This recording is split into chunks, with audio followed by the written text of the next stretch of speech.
Kia ora koutou. It's the December the 2nd, 2021, or no, December the 3rd, 2021. We're just about to go to Bay-Hatepe and Hallets Bay to have a look at some sites of cultural, historic significance. So looking forward to that. Who's with you? Oh, Whaitaima TeWhare and the redoubtable, august Perry Fletcher. As well. Yes.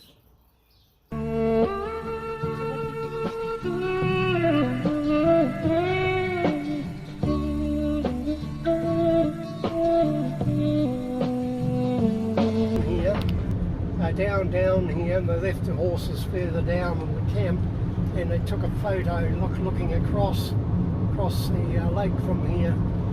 The bush has grown up so much quite recently, it's taken away all of the view completely now. You just have a little bit here. That's why people, plant native, forget planting a single thing. Self-regeneration. Take a look after itself after a few years, and that's what happens. Yes. I think it was that hill up there on the right in front of us. That's why I took a photo looking across the ditch of the town. Across the other side of the river. So this is my option too, rather than go and put the road right through that reserve with all these features. So we'll go down the reserve road first. Yes. Yes, I climb up all that, all this terrain, no problem, no. No problem. No problem for you. That'd be very steep, that bank. Yeah, I stopped them putting pines and all that side. That was all to go on pines, and I stopped all that. I worked with the Taupos over that, and the forestry people. So are we turning left at the bridge? We're turning left at the... or after the bridge? After the bridge. Be on the wrong side if we turn off. Yes, we would. So this is the road to the dam. See our little knoll in front there, that hill? Yes. That's that power site with the ditch. Go left here.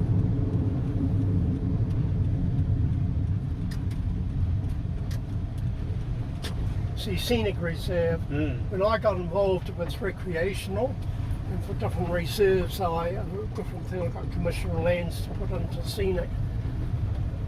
In those days, people used to listen to me. Nowadays, they don't. They say, "Well, who are you?"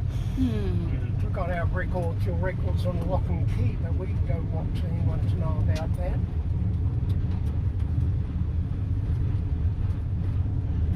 Well, very dangerous you're giving us all this information because we're not putting it under lock and key, so it's going to come out one day. Oh, that's where the... Yep, there it goes. Now that's an interesting place up there. So that, yeah. That's the Europa. Yes. Whereabouts? It's up That's there. just up on You came with me and Mum, didn't you, Jeffrey? No, I didn't. We went up there... Okay. I remember Taupo saying he wanted to take us up there. They got the, where's the track up there now? I think it's there, isn't it? Oh, here, yes. They had a forest fire not so long, or a scrub fire, and it exposed the opening to the old Urupa. I pointed it out to them. I took the photos. I got the provisional restriction, and I was with the surveyors to follow up for that. For that, but they only know a little piece, a little portion of this. But in spite of my involvement, bringing them in, bring representatives, do they get back to me for, there's some more things you might know. Could you share them with us, Perry? No way, not on your life. Just, Well, we've been down here about 20 years ago. I remember we went up to the dam in Whaitaima. That's Took right. a couple of trips. Yes, So we got did. some kānuka. now it's this. Yes? The recreational, they could clear areas for camping, fishermen, erosion. They had a road like this against the lake, and more erosion, they put another one in, and that was started to impact on these sites and site features. That's why I got this scenic, that this is fixed. This is fixed for this route here, and many of the site features are intact. And where would be, I think that line here is. So where that road forks off, that's not even, is that here? It's might be about here. We could be, no, we could be further, further around, more around here, and where you've got these sites in Par, but right along here. But in there, the river gravel, the stones, Tennis. the stones. Yep, that's it. No. Be only this side of Taupo in the town. The stones there were the only suitable ones for tool making. Here, this is a source. This is the northernmost source of suitable stone that was used for tool making, and used extensively by the people of the Par here. So I've noted the source and the use and the properties of the stone. It went all the rest of the stone right through the district north. Just no good for tool making. Wow, but these particular ones from the Hinimaia. From this actual location here. Wow. And where you got the other side of the airport, the lakeside going down right in the paddock, there was one stone about that big that they carried all the way, and they left it. They left it. It was for years by paddocks and that there. I noted it, but I just left it. But that had been carted, physically brought from here, probably to go to a marae or some kainga for breaking up for tool making. Wow. So I've done all that analysis, not the geologists or anyone else, and so I've got everything worked out. And why was that so well used? And there above you had a significant, well-defended Par site. And this was a bonus at their property, and for their food, and that was the bush and the older Pawa bush, or the Pawa forest. Par site that you're saying is just up there. We might have gone past it, and just past where the Urupā ends, and then there's pits, and there's defence works and everything else. Asked them, and they didn't want to know. When I got involved with the forestry, the burn-offs and that, identifying with the sites and the bones and that, with the caves and that,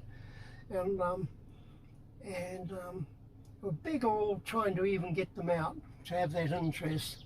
And so I stood with the surveyors and that all my time, and with the surveyors, and I couldn't get them to do anything but just confirm the Urupā area, and where the Urupā finished, where the bones came one side or the other of the Urupā. Very often, if there's an Urupā, it means there will have been habitations there, because why would they put Urupā where there weren't? Follow up after the old places were abandoned in the modern village at Hallets and the more modern Urupā. But this is that's a family one at Hallets, where these are the general ones that came. So you had the people like the Reverend TeWhare and others all up and buried at these places, and we're from here. But and I know other burials and places, and burial places, mounds, and up this all along here. But I keep quiet about them, not on these layers, not shown, because my main thing was to protect the integrity of what was left from the being a public reserve, and then areas knocked around for accommodating public recreation reserves. You'd have the camper people and that all now, all over the place. So that was an interim protection area. well, it's worked pretty well, hasn't it? Well, it's long term. I did 30, 40 years ago, have long-term consequences. I don't think of the here and now, or what's been done or not, or anything else, with the people saying nothing here, but I'm always thinking way ahead in the future as well, and who can it be left and get something sufficiently done to get some form of protection on these places, even if the places themselves are lost. The Whaitaima River, did that have anybody living up it? You know, like in the waybacks, like right No, up it? No. This has got everything here the Whaitaima River hasn't. What do you mean by that? 20 sites here, no sites are Whaitaima River. No sites, did you No say? sites No. apart from, no, never was. Never was. Apart from near the lake itself. So I wonder why this river and not that Exactly, and river? that's what my assessments go beyond the archaeologists, the historians and everyone else, because they can't relate to the land. Yeah, They what's the can't context? think of the next thing. Or there must be things because there are a lot of things here. Therefore, there must be things everywhere else. And with Waitanui, this is a classic. You can be at Waitanui at this area and it would look exactly the same. Same, you know, hills and banks and stream, type of stream, flying stream, exactly the same. And you could hardly tell one from the other. The only difference here, we've got a whole lot of sites.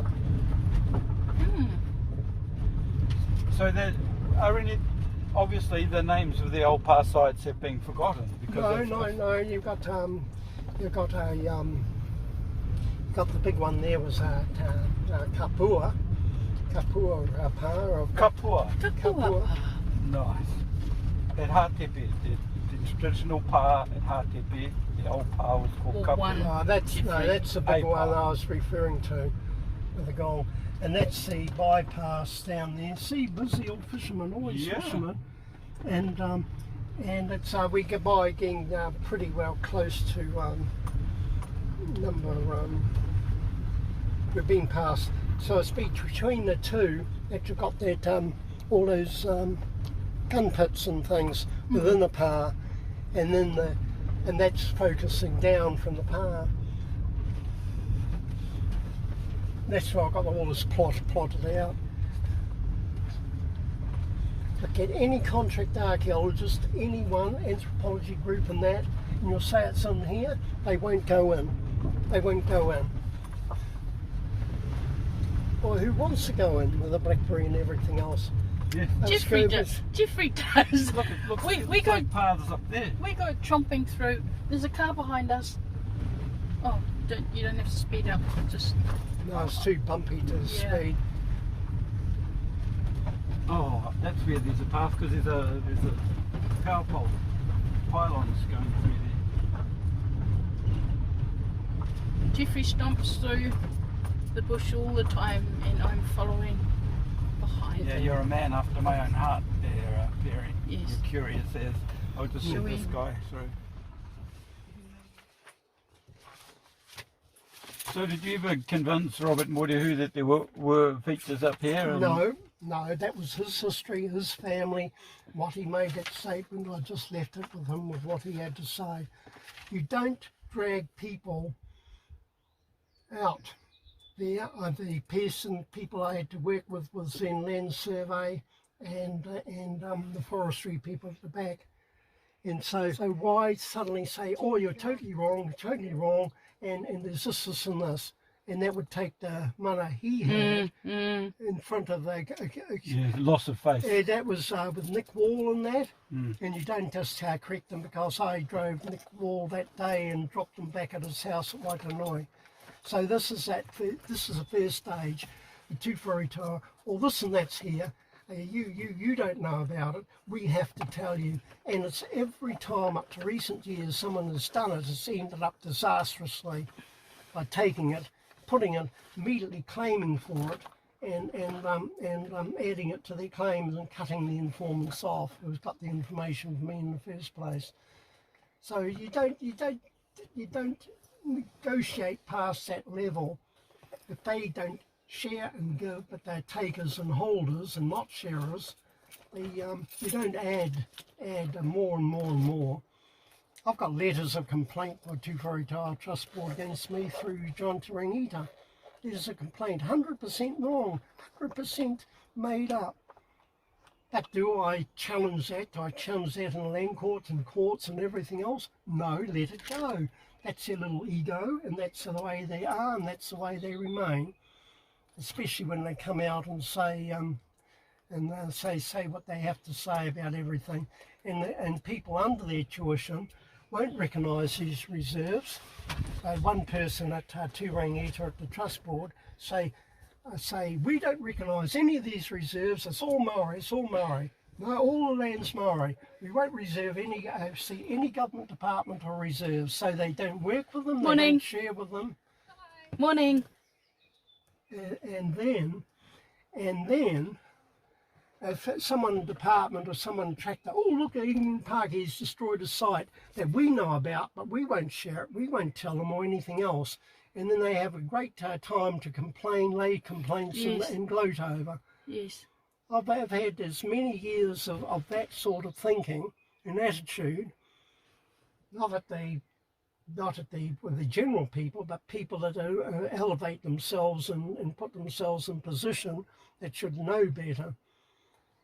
But anyway, this is detracting from the, we're not seeing the wood for the trees here. What number did you say? Number 63. No, you see the tact when you're with people, the generational thing for land, Yes. and they share what they believe. Yes. You don't suddenly, in front of their younger ones, Yes. and government officials and others, you don't suddenly correct them. Yes. And leave it leave it at that. Yes.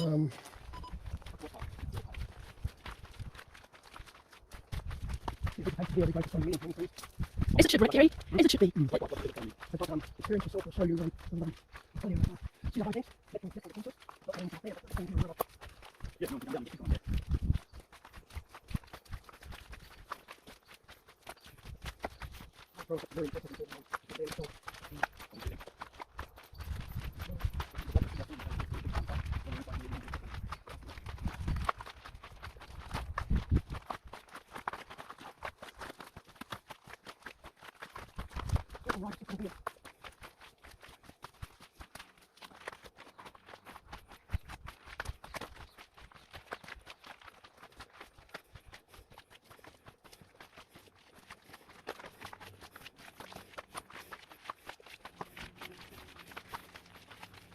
Here we go. Here we go again. Here we go.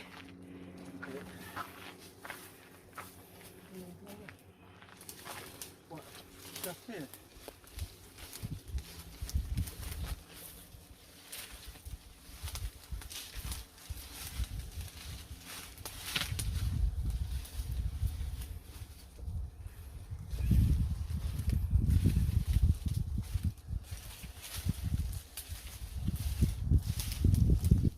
The entrance just over there, on that side.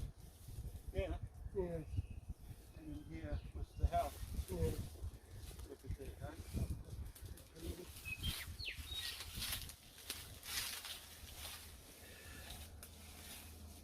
100 archaeologists and that, like that, the group, they go all down to the middle of winter to Tarutuara, and they know nothing of these things. So easy to go, see, visit. No.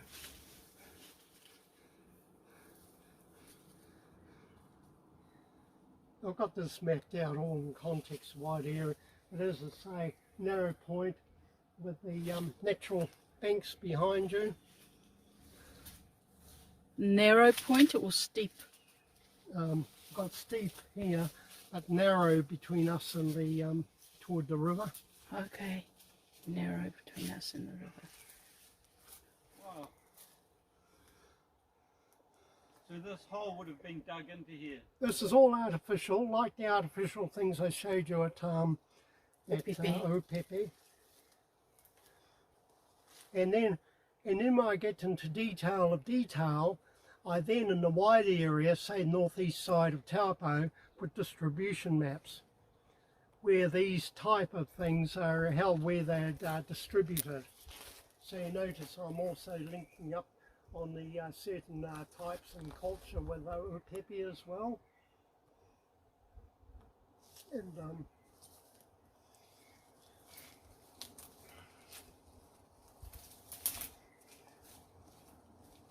they were going to put the main highway right through all this. That's why I used the scenic reserve thing, knowing long before it even was a concept of the Ministry of Works. Just for future planning and protection. Yes, who would know with an untrained eye? Who would say this was an ancient... I had some scientists 2-3 days ago say to me, Perry, they say, we wouldn't know what to look for. We've no idea what to look for. Mm. So it's not the average person, even those with their degrees in education and that, they, for any speciality, even with an interest in history and cultural things, they've... Well, it's subtle, a lot of the features, you know, and they could be easily overlooked as being just a natural undulation of the landscape, maybe, or just deformation or tomo or something like that. Well, even where there were storage pits, rua pits, the Maori over at Marua, they'd just say, oh, they're all potato pits, all potato pits. So I could show you some burial skeletons in some of those of your potato pits. Yes. And they're going, oh, maybe it was for more than just potatoes. Which happened under Andrew Kusab's watch at Utaparai. There were a lot of bones in a lot of those pits on the Acacia Bay side. So that's just a, as I say, that's one of 20. We've got places to go, things to do, and much to see. Yes. I'd just like to put something physical behind my talk. Yes. My talk. Because it totally, we get it then when we see what you're talking about. Talk can be just talk, if you know what I mean, but when it's converted into pictures and actual, you know, here's what we're talking about, that to me is where it all brings it home to relevance and also context. What alarms me today, these young people now got old and died and had Alzheimer's and that, and yet it can be years like this. I go here, years ago to a place at Hallets Bay. I say, what marks that point? Yeah, it all comes back to you. I could see you went straight to where the house site was. You didn't even have to look. It was like... No, or do we have to scramble bang. up here and... No, you have a phenomenal memory, Perry. I've already seen that, Matt. But again, your memory is... He said to him, where are they? He said they were touching for a tire. And I said, and where are they to for a tire? They got them in the vault, And I then said, are these artefacts, taonga, have they been handed down in your family? He said, no, all loot. It's when they were doing the robbing and raiding and pillaging, it's what they took from other people and other tribes. Oh. So I've had that physically admitted. This might be greenstone, a panama or something else, very precious now in the vaults. It'll be forever there in a day, no record to for a tile, say we don't have it or we're not giving it back. And neither anyone should guarantee custody of it. But these were all loot. There wasn't one single item of all that. There was actually legitimately in the family. Oh, so there's a lot of bad karma attached to it. It's all stolen. All stolen. Smorg's lair. And so that's another aspect of things. Yeah. And out of context, where it come from. But I've dealt with trustees, point out things. Next thing, they've taken them. They've ended up in a museum in Wellington or museum in Auckland. Yeah, that's what I'm saying. Do you believe that? And trustees themselves. And you go to the trustees of trustees of trustees and have no knowledge even of these things ever having happened. And this point here shows house sites on it. I've got them labelled and detailed, measured off. And then you've got the earthworks, and you've got 1, 2, 3 lots of terrace and the forest sites, pits, and then behind it is a huge ditch, and that's the profile coming down. You've got a big pit, and then you've got the house pits, and then a huge ditch, and then the going back inland. You cannot access it to this side at all, either side. It's just sheer drops like this one through there, and the only access is via way inland and off the forestry to the back here, and then the Samantha ditch. And big thing, I haven't got the scale. Oh yes, I have 10 metres.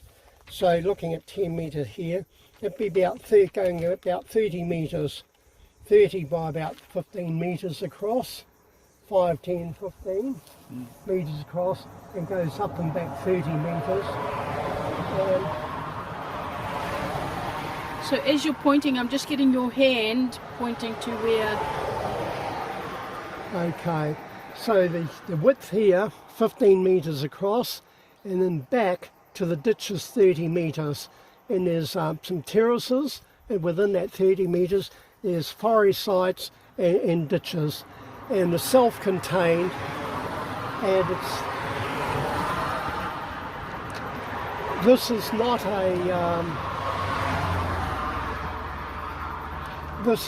a controlling power for the area, like the massive power behind, huge power, big population. This is a small one, but enough for a smaller population community here, and from their foray in relation to the lake, a place they could come and have ladders or ropes and retreat to, and be fairly comfortably defended. Like Whaitaima. In time of threat. Whaitaima is much larger, much bigger. And TeWhare power would have been quite secure for holding the area as well as retreating. Does this power site have a name that you know of? Not out of my head, but this is the only one that the late Robert Moore knew of, and that came from his father, and they were able to pick this one up, an aerial photo before vegetation, that 1940s back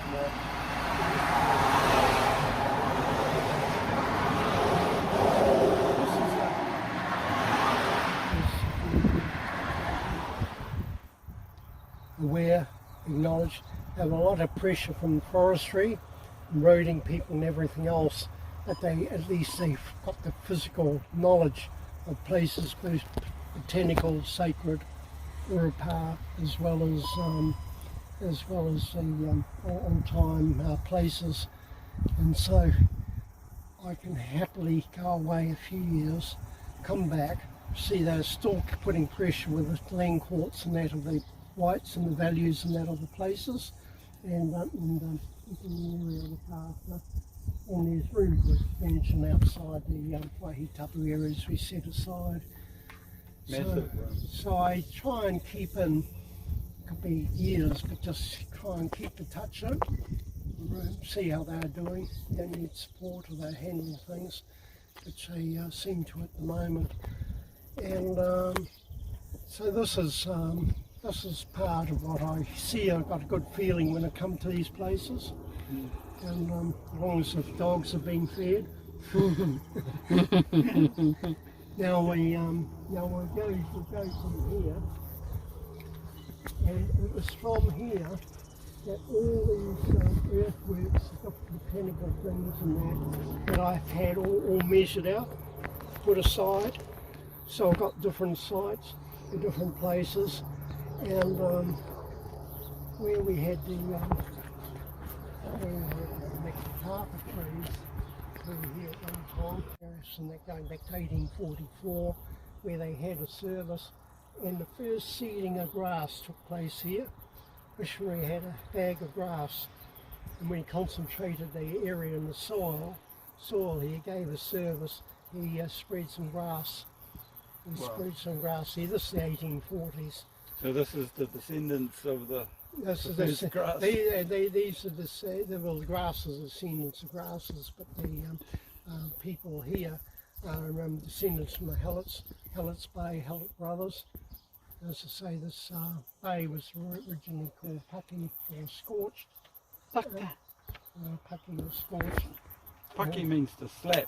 Paka means scorched Burned. or burned. Yeah. Paka paka. Yeah, Paka. Paka. Yeah. Paka. Was scorched. And the Taupo village, Taupo stream or Rona, the people we met before, we were talking about earlier, he caused a lot of trouble between these people here and the trust board, and then he claimed that we've been doing things here, and that was the Rona Pa, and this was all sacred and everything else. This is John Te Rangi. Yeah, well, I'm not mentioning names, and never mention names, but he himself caused 100% misinformation, a lot of trouble, complaints from trust board, and objected to any work doing or anything forestry wanted to do, negative with everything, and the result was almost that the highway was going to relocate and still come through here. I think I'd like to try and do that, but I want a second bridge down here and then to use the fire breaks and go right through and bypass all the settlements. No problem at all. I think you'd find a lot of support for that. Yes, but not from the Taupo Trust and the Forest Trust and that, but the people here have all that support, and the families here are still putting in the interests and their concerns. So here we had with the road widening affected one or two sites, quite unnecessary. All ticked off the Historic Places Trust because they got an archaeologist to do some work who didn't know what they're looking at or doing. And anyway, we'll go through here.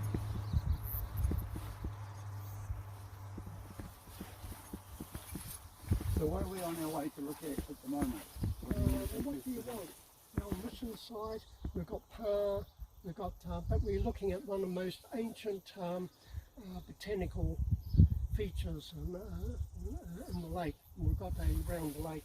And we've got the Sounds like a buffet of cultural heritage. this is a whole cluster.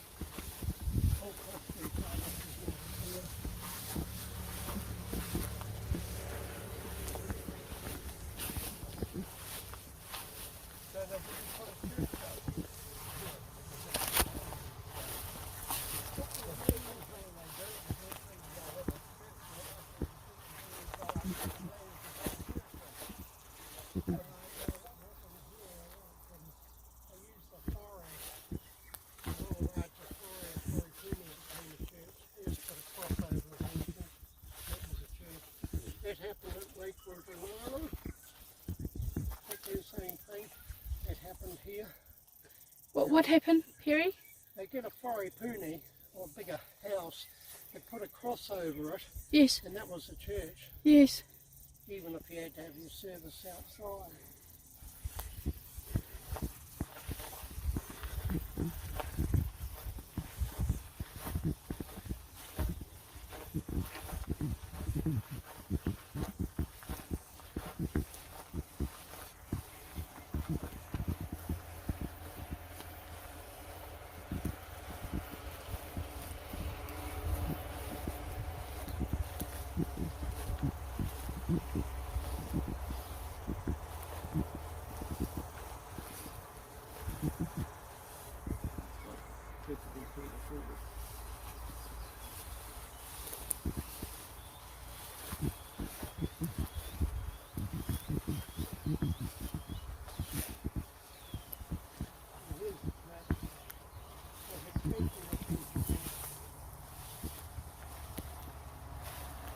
They keep the eye on the place.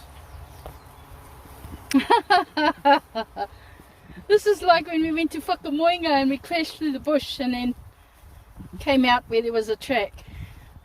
You'll see here, all the soils at this point, all the soils seem to be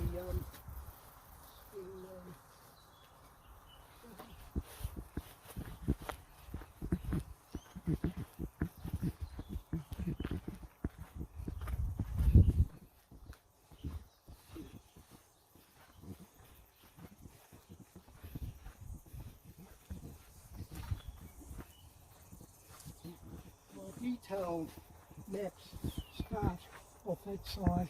Your big ditch par, and most of that was lost unnecessary road widening. And on the other side of the stream is a massive par, 2,000 square metre par, 10,000 square metres, 10,000 square metre par, and that's the one I've measured the detail. And I've got those top machines from putting a fire break in, and for several months I got them to hand cut a fire break. Through the par? No, through par, through the terrace, going right around the bay, a wide fire break. And the machine would come here, bowl what we were going to see. I stopped all that, stood on the tractor, kicked the tractor out. I try and do this a dozen places in the regions. It's, I told you I've got 900 sites that were sent for modification destruction in 4 years for the Historic Places Trust. 96% of all of them, they said let it go, get it modified. Most of it was monocultural things. And that was the same here. Not wanting to know. We'll make an application, forestry thing, we'll send an archaeologist, someone who doesn't know what they're looking at, bypass the locals and smack bang, oh, but we've got an authority and a permit.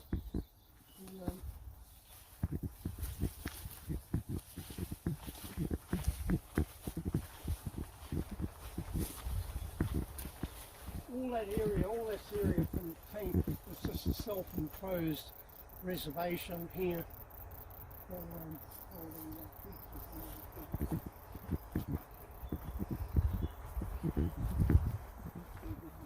These people had an ongoing fight on the history of the battle they've had to retain their own land and everything here and stop everything getting swiped for highways and everything else. At that point there's Taupo Point. Taupo Point. And why was it called Taupo? The Connect. you get the adze, you get the sharpness of the adze. Yes. Now, a woman here, many generations ago, she was with her father, down there, and she said, oh, there's someone coming, someone's walking around over there. He couldn't see it. And later she said, he's still coming, I can't see him. And finally he came up, he could see her, he came into their place. And he said, gosh, he said, you've got sharp eyes, as sharp as a tuki. Oh. And that's the name, Taupo Point. Where is it? These are things I'm going to put on these maps to add to. Let's do it, Perry. There, but there's these things, and people got, oh, there's another Maori name in that. And the literal thing is quite removed to the other one.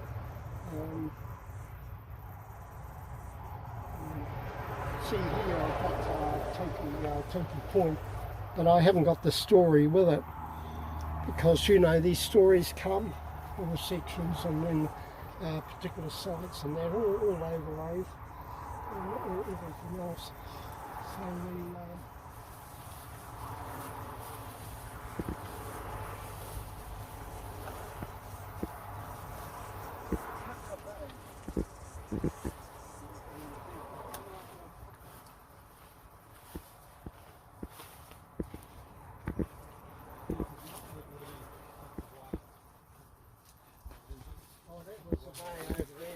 actually, people here had some direct connection with the bay, but that history's all lost, or different blocks, different titles, and then the disconnect drops, and then the tribal thing gets lost with the hapu thing. Yes. And then the hapu thing just segregates everything else and just puts their little acreage and interest in.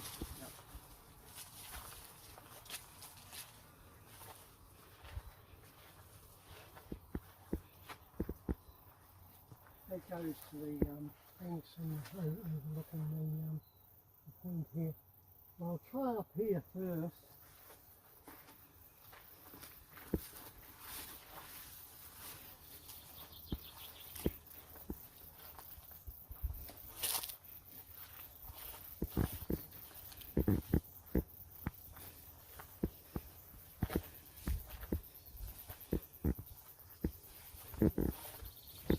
About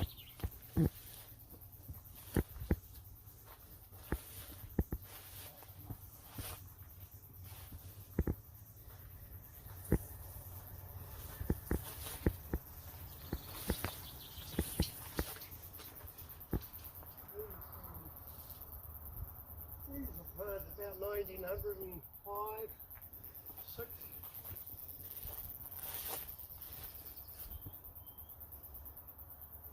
I only got one left now. I want to start encouraging a couple of them down and there was a proposed road to go through. And when the Robert Hallett intervened, Whaitaima Trust Board person later complained against him and saying, oh, you can't top him, you can't do anything, you mustn't do this. Trees on his own land, his own government and that. There's all the complaints on that. Around here you see remains of obsidian, honey-stone, and mixed period to the 1850s of bottle glass. This is part of the old mission temple area.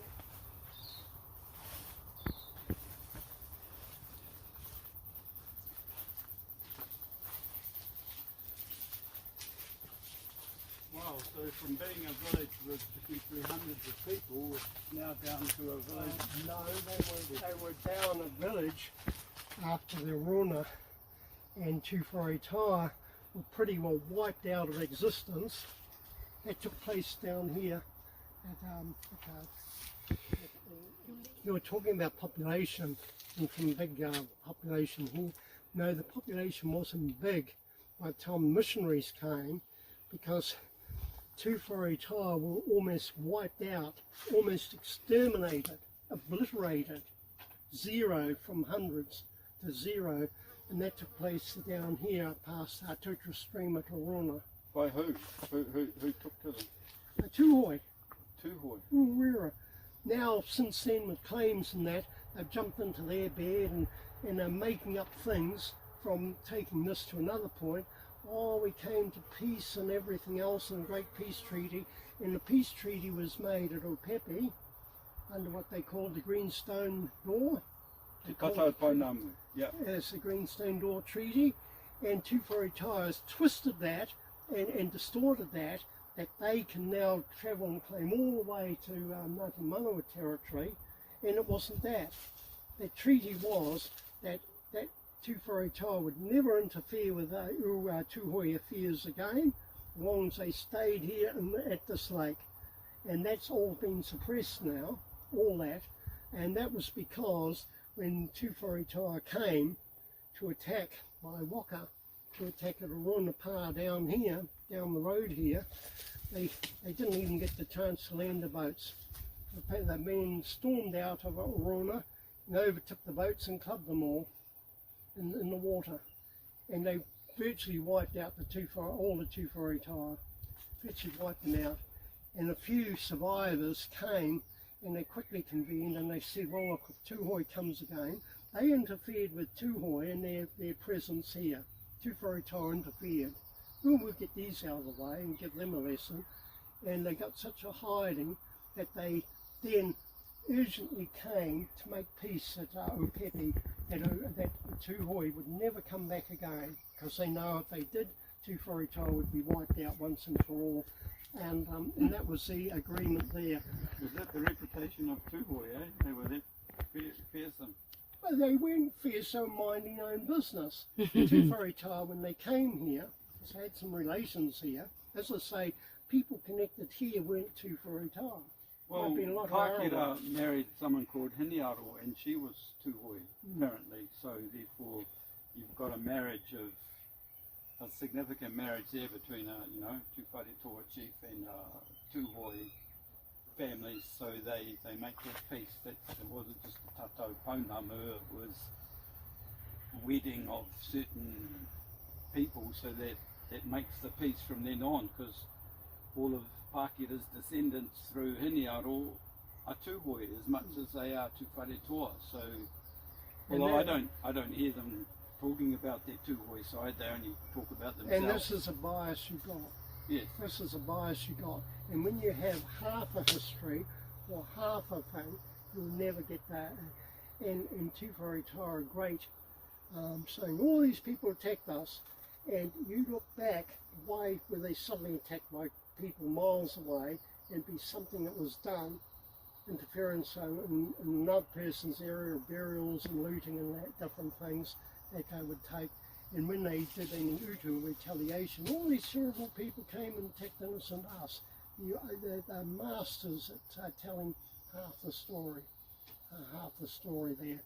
But here we've got a amalgamation about everything, and from missionary period and well long before, and these big parasites, all pre-European, all pre-contact, all pre-missionary. And all the people moved on. That's what's amazing to me. Huge. Focus on that. What's that tree? Looks like a rubber tree. But it's not.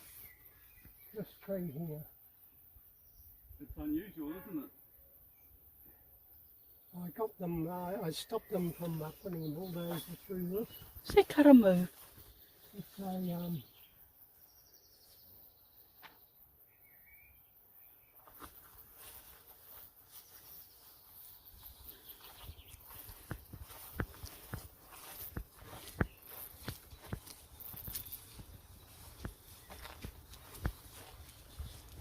Come on, what is it? it was planted here about 1820. What kind of tree? It's pre-European. Wow. But is it a Wow, native that's tree? huge. Yeah, it's a native tree, Wow. and it came from Hawke's Bay. That's why I don't recognise it as being endemic to here. Anything like this tree that's come from here, and around the oldest settlements, has come from outside this region. So, Outside this region. so the Whaitaima tree that are on Mututaiko, they didn't go there naturally. They were. No, they were brought. They planted around Mine Bay, not Mine Bay, Kaipo Bay, and young constabulary upmost them down for easy sources of food.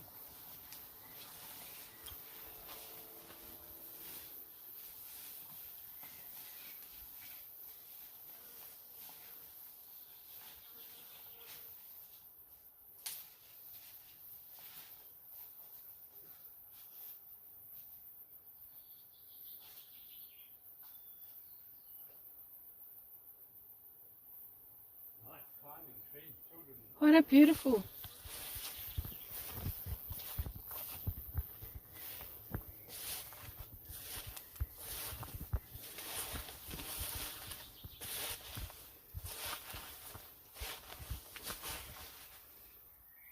And I got the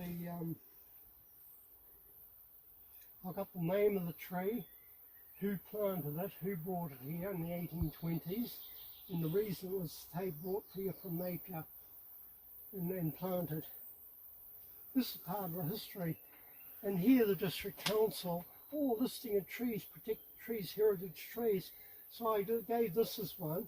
Oh, that's Maori, it's up to Maori to decide. Don't give us listing of Maori cultural trees of value. And then 3 years later, another submission, 6 years, another submission, same reply. To this day, nothing on their books. The half-witted people, the politically correct people, and so they don't want where Grandma had a little tree in the backyard and Taupo on the streets. But when I gave them genuine things in history and background, council didn't want to know about it. Or why then make public submissions or public advertising for submissions on trees around the lake? I get everything. All of local Maori and TeWhare don't know about it, just to keep it quiet, ignore it. Lovely tree. Beautiful. Nice. I like it. Friendly tree. And they were going to cut this down, bulldoze up on the fire break. I took photos of it. I stopped the tractor just, as I say, down there. I have to be everywhere. You need clones. Yes, have you cloned yourself, Stu? What's going to happen once you're You gone? used to call them wives and concubines. Mistresses. But,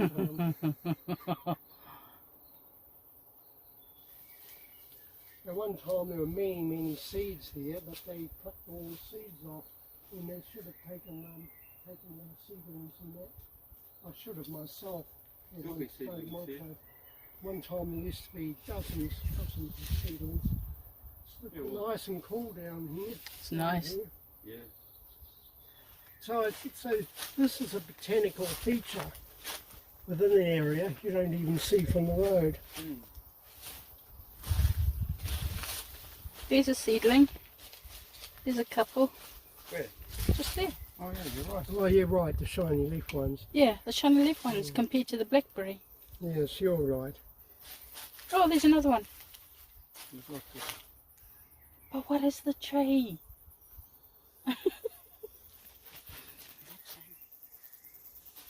Tamamutu attacked the pa Wharekuri Wharekuri. near Napier, taking berries of karaka trees there. Yes. He planted them here at Hamaria. Hamaria is the name the Hamaria. missionaries gave this place. They gave it another Samaria. Oh, Hamaria, wow. Samaria. Yes, yes, And yes. so this is what the missionaries called this place, Yes. Samaria. Yes. Mm. And, So these are korako trees. Karaka. This is a karaka. this is a karaka. So this will have orange berries. Massive berries, they're green and then orange. I'll come back one time and take a couple of pots and take some berries. At one time there used to be hundreds of them. I think we should take one.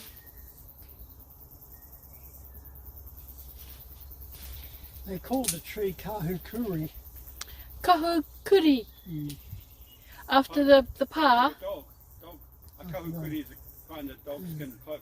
Yeah, that's what they called the tree. Kahukuri. Feels like a cloak, eh? Mm. That's a lovely name.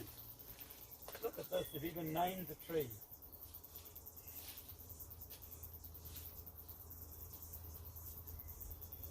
So this is the descendant of Kahukuri. Hello. What was it? Catch a falling star, put it in Your your pocket. Save it for a Rainy day. Catch a falling star and put it in your pocket.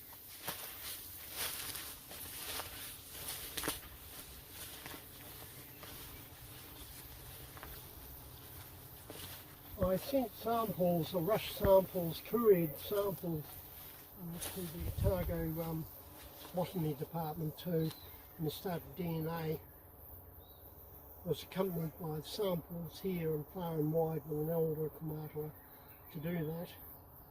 But, you know, to do DNA, because we had a history here connecting Napier as well. But,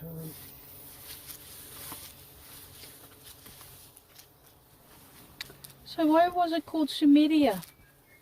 and the missionaries often took names of places from the Bible. Yes. Like Hiruharama Bay across the Yes, road. of course. Yes. There's Oh, I another just thought it might be theory connected to Egypt. around. Quite big clearings.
To say all this is too far time. And this is a history making. They've been saying it for so long, they actually unquestionably believe it now and get upset with anyone else that claims. So there was, there was Ngāti Hotu. Ngāti Hotu were the first. They never became a tribe, a hapu, to last. They got merged with the Kurapoto, Ngāti Kurapoto. And but Taringita had 2/3 of the lake, and that's why Gail gets passionate with Oranui and the interests and my interests and that there. But no, it was Taringita were greater in numbers than Tūwhareitaua, and the early missionaries and travellers say that they used to talk Tūwhareitaua tribe, and they'd say then they'd say Taringita, an independent tribe. And that's 1840s. Now they look as though they're just a hapu, an offshoot of Tūwhareitaua. Yes, they do. So throw away missionaries' accounts, Maoris and everything else over the generations. And what do you believe? People are 200 years, 150 years ago, to the history rewriters that have made it today.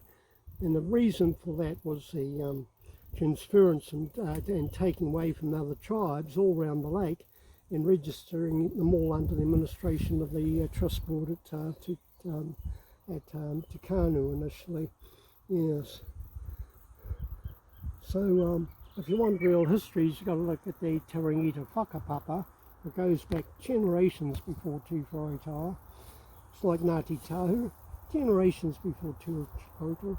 Before Tūwhareitaua, and Kurapoto was all before, and they still hold in the descendants and that to magistrates and courts and that 1880s were fully acknowledged of their own rights and autonomy, and that's all been blurred and written away. Where is Ngāti Tahu's stronghold? That initially was they controlled all the area from from Rakikrako was the centre, but the hold on the land and divisions of the land were all the side of Māroa and Ngāti Tama claimed offshoots back that way, but so they were north of the lake. They were our groups, and they were sorted by Karangahape at one time, and they were knocked on the head.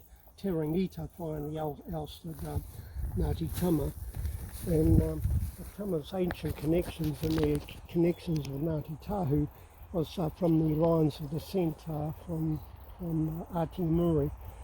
But Ngāti Tahu basically had lands from Āti-Muri right down and through Ngāti Tahu chiefs were at Lake Rutanara, the points of residence, and where they were awarded 100% all the Kaingaroa number 2 block. In recent years I conceded, so Tūwhareitaua said we're here, and Ngāti Manawa we're here, and all the overlaps of Arawa have come in, and that's through their own ignorance, giving away what was wrestled hard to get.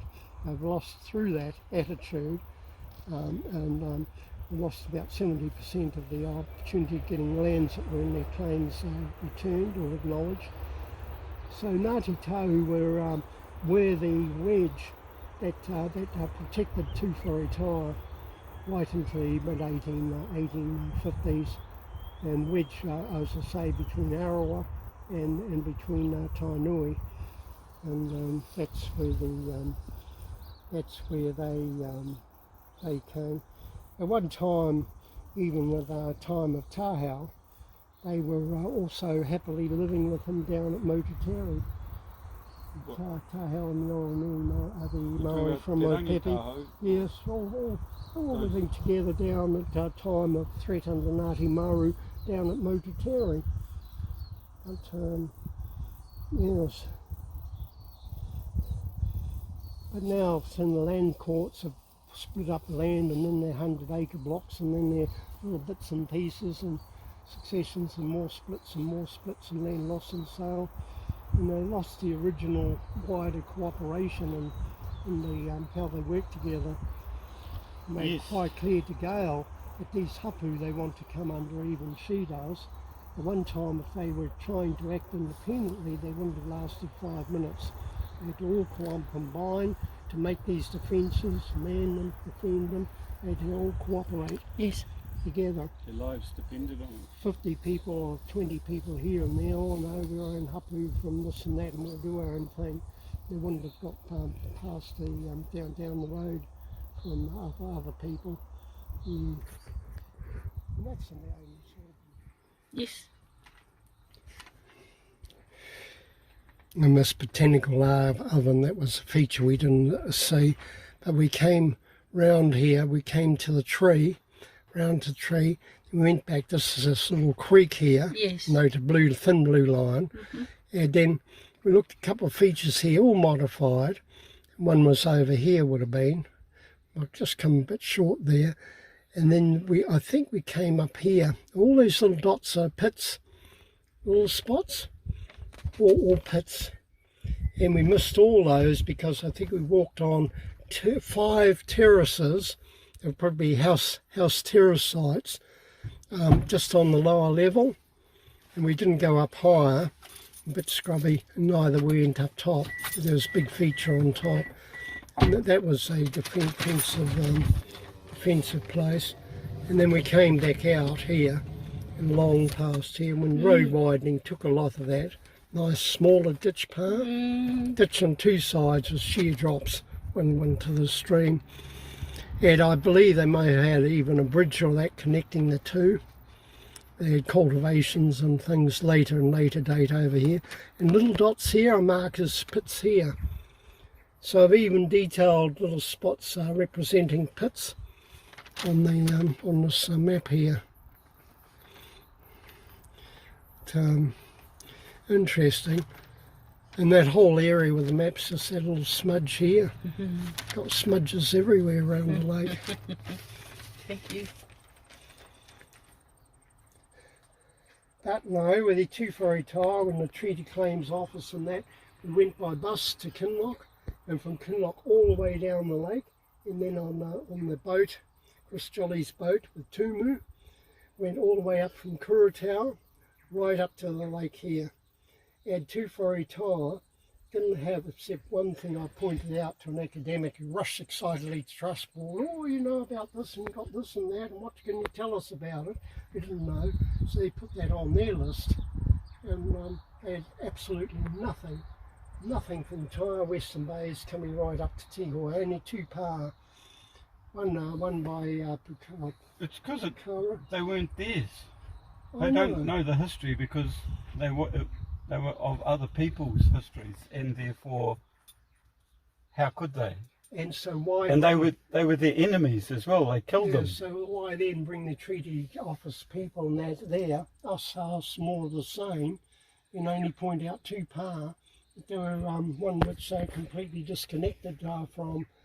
And I've been with officer treaty people in the middle of the Rangatahi Plains, and they've come up with history that belongs here and applied it there, relying on the ignorance of Whaitaima, ignorance of the Treaty Claims Office people and the others that are with them. I've tried to research and find out about all the old pa names. Can't find it. Can't find any, can find smatterings a little bit here and a little bit. There's nothing that links anything up that go right. In Hallets Bay there were all these 5 ancient pa sites called blah blah blah. Here they are. Here's when they were occupied. Here's what's happening to them now. And that could go on all around the lake, and there are probably hundreds of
There was some obsidian from Mare Island.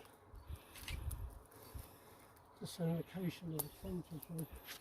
We're in here, on the side and the bank's got big storage pits, cave pits.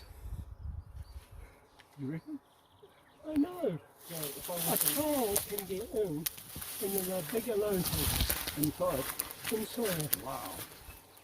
We had a child doing it and bringing the food into the table. Yeah, It's all in here. all grown over.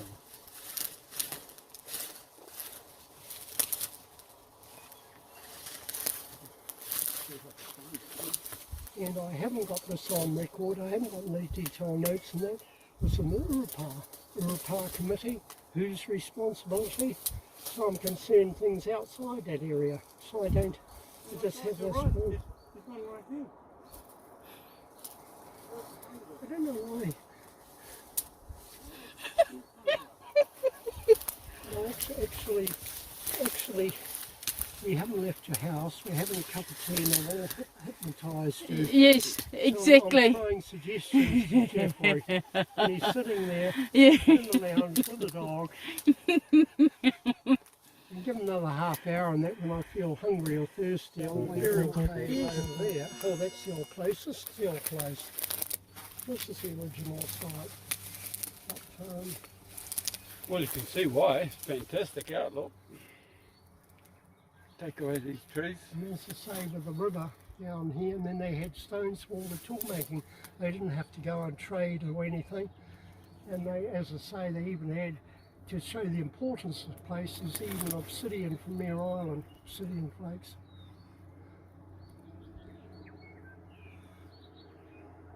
So, all along this face, there are these kind of storage pits. There are several here. Mm. There were more at the one I missed to locate, and might be lower level. But then being aware of time and everything else, I've just given you a tokenism, A taste. a taste. Yes.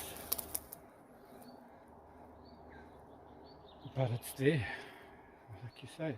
And then the pits and the defensive work is sheer, good, very classical, 100% of what an old Maori fortification, palisades and everything was. And a bigger one, not the little one like we point across the road, although that's concentrated with the earthwork and ditches and that. But it was a main feature chosen here, not close to the lake. But they chose it for all the reasons, controlling the stream, the lake approaches and everything else. Very Had a bit of petite. mission. What a great day it's been. This has been a fun day. It's been a fun It's day. been fantastic. And we're learning about your history, Whaitaima, of your people.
Maybe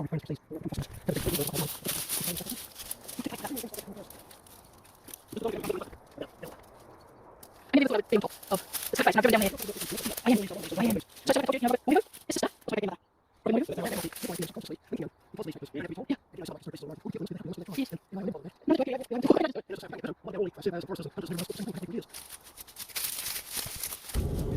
So what's your understanding of My facts are pre-Te Kuti maps, pre-Te Kuti diary accounts, all refer to Hātepe, going to Hātepe. prior to that? Prior to Tahau and all that. So that blows away a That's all very fiction. credible myth, great in the retelling, as I say, another remaking of history. Right.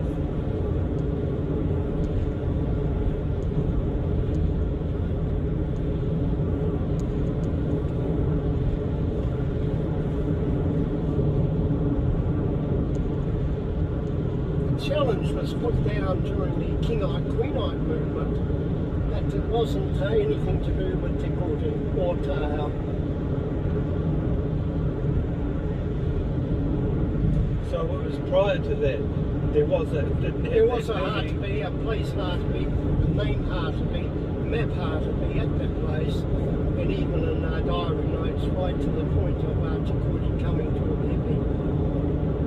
So it was already named that. Yeah.